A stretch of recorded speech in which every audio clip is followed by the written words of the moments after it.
शतं वरुणैः सहस्रं यज्ञापाशा वितता महन्त ये विर्नो अद्य सवितोत विष्णुर्विश्वे भुञ्जन्तु मरुतसृगा इदं वर्णाय सवित्रे विष्णुवे विश्वभ्यो देवेभ्यो मरुद्भ्यस्वर्गेभ्यः नमः ओम मया शाग्नेशनभिषस्ति पार्थ सत्यमिच्छमयासि अयानो यज्ञं महस्य यानो देहि वेशजं स्वाहा इदमग्रे अश्वेदन्नमम ओम मुदुत्तमं वरुणवासमस्मदवाधमं विमध्ययं दधाय अधा वयमादित्यव्रते तवानागतो वदितयिष्यामः इदं वर्णाय आदित्याय दितये चैतन्यमम ओम भवदन्न समनसौ सचेतसा वरीपसौ मा यज्ञं हिंसिष्टं मा यज्ञपतिं जातवेदसौ शिवौ भवतमद्यनः इदं जातवेदोभ्याम् इदन्नमम एवं त्वयनान्यथेतो अस्ति न कर्म लिप्यते नरेश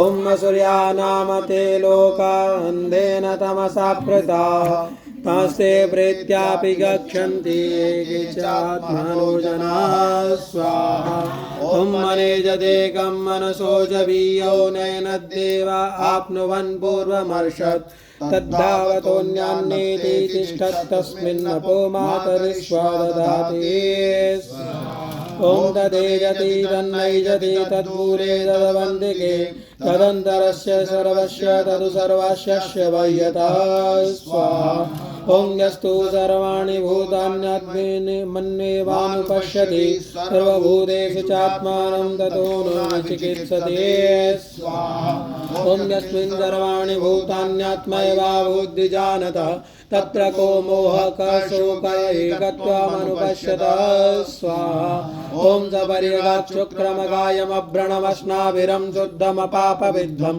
कविर्मनीषी परिभूषयं भूर्याथा तत्तोर्थान् व्यदधा शाश्वतीभ्यः समाभ्यः स्वाहा ॐ अन्धन्तमः दर्शन्ति ये सम्भूतिमुपासते ततो भूय इव ते तमो यौ सम्भूत्यामृताः स्याः ॐ अन्यदेवाहुरसम्भवादन्यदाहुरसम्भवात् इति शुश्रुमधीराणां येनस्तदक्षिरे स्वाहा सम्भूतिं च विनाशं च यस्त्वद्वेदो वयं सह विनाशेन मृत्युं तीर्त्वा सम्भूत्यामृतमश्नुते स्वाहा ॐ अन्धन्तमः प्रविशन्ति ये विद्यामुपासते ततो भूय एव ते तमो यौ विद्यायामृताः स्वाहा ॐ अन्यदेवाहुरविद्याया अन्यदाहुरविद्याया इति शुश्रवणं धीरं तद्विचक्षिरे स्वाहा ॐ पूर्णमदः पूर्णमिदं पूर्णात् पूर्णमुदच्यते पूर्णस्य पूर्णमादाय पूर्णमेवावशिष्यते स्वाहा सर्वं वै पूर्णं स्वाहा सर्वं वै पूर्णं स्वाहा सर्वं वै पूर्णं स्वाहा।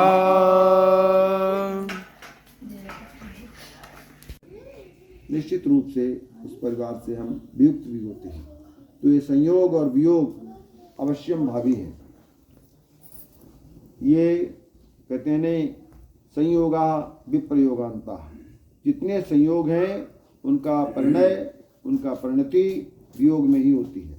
मरणांतम च जीवितम, और जितने जीवन हैं वो सब मृत्यु की परिणति के साथ समाप्त होते हैं। तो हम सभी यहाँ पर जो भी आयु लेकर आते हैं, कोई 10 वर्ष, कोई 20 वर्ष, कोई 50 वर्ष, कोई 100 वर्ष, और उस आयु को यहाँ पर भोगने के बाद कोई न कोई निमित्त बनता है। कभी हम देखते हैं कोई बहुत बड़ी बीमारी लग गई, कभी पता लगता है कोई एक्सीडेंट हो गया, कभी अन्य। अभी तो एक सज्जन अपने घर में सवेरे का नाश्ता करने के लिए मेज पर बैठे, और मेज पर बैठ करके उन्होंने छोटा सा थोड़ा सा कुछ नाश्ता किया, एक घूंट पानी पिया और अगला घूंट पानी नहीं पी पाए वहीं के वहीं। अब क्या प्रकृति ने कोई अटैक किस प्रकार का हुआ कि जो आदमी वहीं के बैठा रह गया। हमारे आपको तो मालूम होगा स्वामी प्रकाशानंद जी थे यहाँ अपने अलीगढ़ के, पथिक के नाम से पुकारते थे उनको। वो हवन कराने के लिए ऐसे हमारे तरीके से गए, एतमादपुर की बात है, और एक घर में हवन करवाने के बाद वहाँ कोई दूसरे बैठे, अरे भाई आपने बहुत दिनों से नहीं, चलिए हम आपकी प्रतीक्षा में बैठे। तो उस घर में भोजन न करके, जहाँ बुलाया था उनके घर में भोजन नहीं किया कि चलो आज भोजन भी तुम्हारे यहाँ ही करेंगे, हवन करेंगे। हवन किया उस घर में जा करके, आराम से मेज पर बिठा दिया और बिठा करके वो पानी रख गए, जग और ग्लास, और थाली लेने के लिए गए। लौट के आते हैं तो स्वामी जी हैं ही नहीं, शरीर रखा हुआ है, स्वामी जी हैं ही नहीं। आप बेचारे बड़े परेशान कि अभी बाबा जी हैं कहाँ के, तो हमें मालूम ही नहीं, किसी को ही नहीं मालूम था। फिर वो सवाई आश्रम जो एतमादपुर में है, उस आश्रम में पता किया। उन्होंने कहा भाई गुरुकुलेटा से पता करो वहाँ के हैं। गुरुकुलेटा से पता किया तो पता लगा कि वो अलीगढ़ में किसी ताले के व्यापारी के भाई थे। खैर, कहने का मतलब यह है कि ये जीवन कुछ इस प्रकार का है कि जब तक इसका भोग है तब तक व्यक्ति को रहना ही पड़ेगा, और जिस दिन भोग समाप्त होगा उस दिन कोई भी उपाय हमारा हमको रख नहीं सकता। देखो, रहीम जी ने एक बड़ा सुंदर दोहा लिखा है। वो कहते हैं, रहीमन बहु भेषज किए काल जीत जो जात।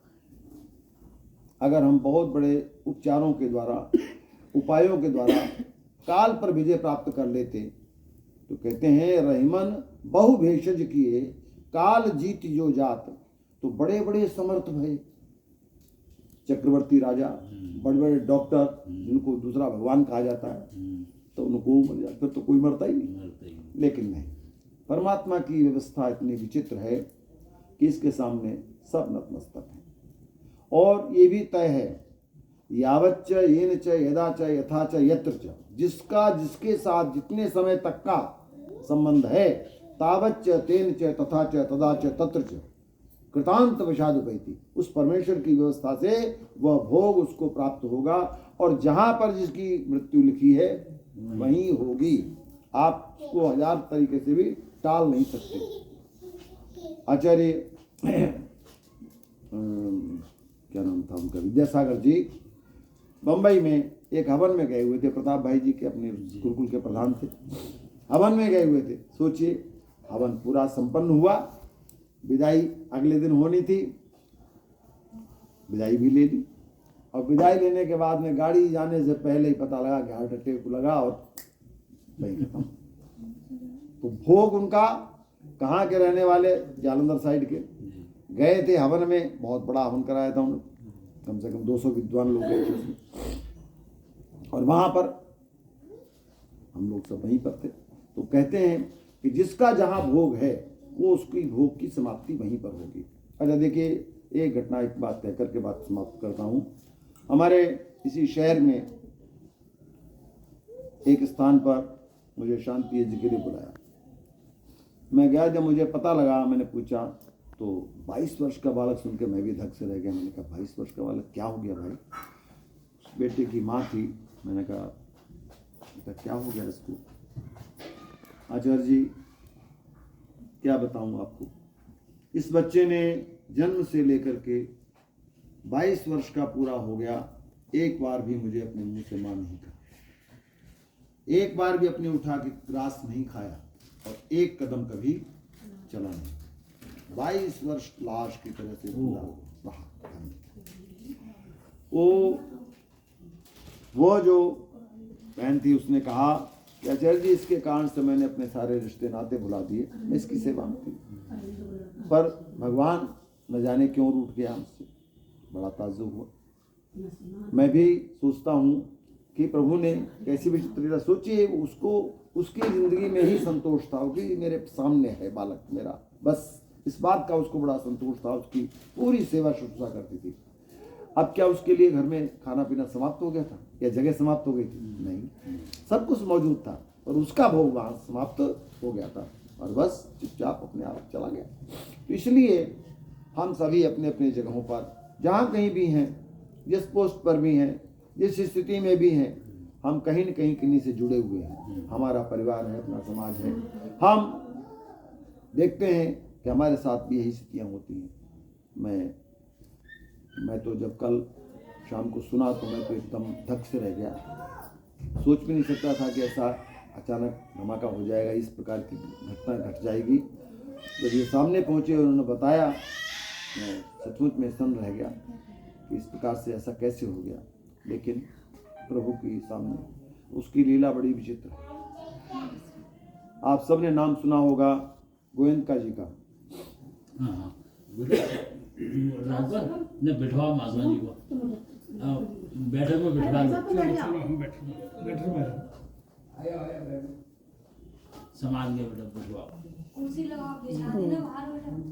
बैठे, वो बिठाएंगे, आप लोग शांत बैठे। तो गोरखपुर जो गीता प्रेस से उसके संचालक भी, संस्थापक भी और बहुत लंबे समय तक उसकी व्यवस्थापक भी रहे। गोयनका जी ने एक बहुत बढ़िया बात लिखी है, उस बात को कहकर बात समाप्त करता हूँ। वो कहते हैं कि जिस प्रकार से कोई बहुत बड़ा व्यापारी, बहुत बड़ा कारोबारी, जिसके अनेक शहरों में बड़े बड़े गोदाम हैं, बड़े बड़ा माल रखा हुआ है, वो अपने किसी भी गोदाम से कुछ भी माल कहीं पर भी भेज सकता है, इधर से उधर, उधर से इधर। उसका कोई मुनीम, उसका कोई मैनेजर उसको रोक नहीं सकता। क्यों? उसका मालिक है। इसी प्रकार से परमेश्वर भी हम सबका मालिक है। वो हम सब आत्माओं को कंट्रोल करता है, हमारे ही कर्मफल के अनुसार हमको जहाँ जरूरत होती है वहाँ भेजता है, और जहाँ हमारा जिस सूक्ष्म शरीर के साथ में, जिस स्थान के साथ में हमारा भोग समाप्त होता है, वहाँ से तुरंत बुला लेता है। बस इतनी बात और बताना चाहूँगा आपको कि हम सब लोग इस बात को भली भांति जानते हैं। अभी मैंने श्लोक पढ़ा था गीता का, नैनम चिंदन्ति शस्त्राणि नैनम दहति पावकः। इस आत्मा को न कोई जला सकता है, न कोई काट सकता है, न गला सकता है, न सुखा सकता है। आत्मा तो निर्विकार है, अनादिकाल से चली आ रही है, अनंत काल तक चलती रही। सूक्ष्म शरीरों के साथ में ये जुड़ती है, भोग जब तक पूरा होता है उसके संग रहती है, और जो ही आत्मा अलग हो जाती है। तो इसलिए ये तो बात तय है कि गिरिजेश जी अब हमारे साथ भौतिक रूप से बेशक नहीं है, लेकिन आत्मिक रूप से वो कभी हमसे अलग नहीं हो सकते। याद रखिए, कुमुदनी जल में बसे, चंदा बसे आकाश, जो जन जाको भावता सोता ही के पास। इसलिए हम जब भी उनको हृदय में स्मरण करेंगे, निश्चित रूप से हमारे साथ होंगी। जब कभी भी हम कोई चिंता में होंगे, निश्चित रूप से वो हमारे साथ होंगी और हमको निर्देश कर रही होंगी, हमको गाइडेंस कर रही होंगी। जब भी हम हृदय से याद करेंगे, वो हमसे कहीं दूर नहीं हो सकते। देखो, ये भौतिक शरीर तो किसी न किसी दिन छूट नहीं होते हैं, हम इनको रोक सकते नहीं। ये बात अलग है, कोई रोग से जाता है, कोई एक्सीडेंट से जाता है, कोई किसी प्रकार, कोई किसी प्रकार से। ये निमित्त नाना प्रकार के बनते हैं। इसलिए हमें सबको यही बात सोच करके कि परमात्मा की व्यवस्था है, निश्चित रूप से जैसे हम अगला पैर रख करके तब पिछला पैर उठाते हैं, ऐसे ही परमात्मा भी कहीं न कहीं स्थान निश्चित कर लेता है, तब इस शरीर से छुड़ाता है। इसलिए कहीं न कहीं वो स्थान ग्रहण कर चुके होंगे। हम सब जानते हैं, अभिमन्यु पड़ा हुआ था और उस समय सारा पांडव दल बेहद दुखी था, लेकिन श्री कृष्ण जी यही समझा रहे थे कि देखो, तुम केवल इस भौतिक शरीर को देख रहे हो, मैं उस आत्मा को भी देख रहा हूँ जिसने दूसरी जगह स्थान प्राप्त किया।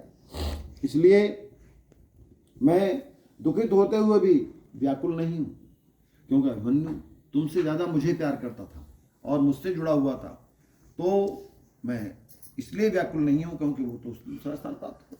हम लोग न जाने कितने शरीर धारण कर चुके हैं, कितने शरीर आगे धारण करते रहेंगे।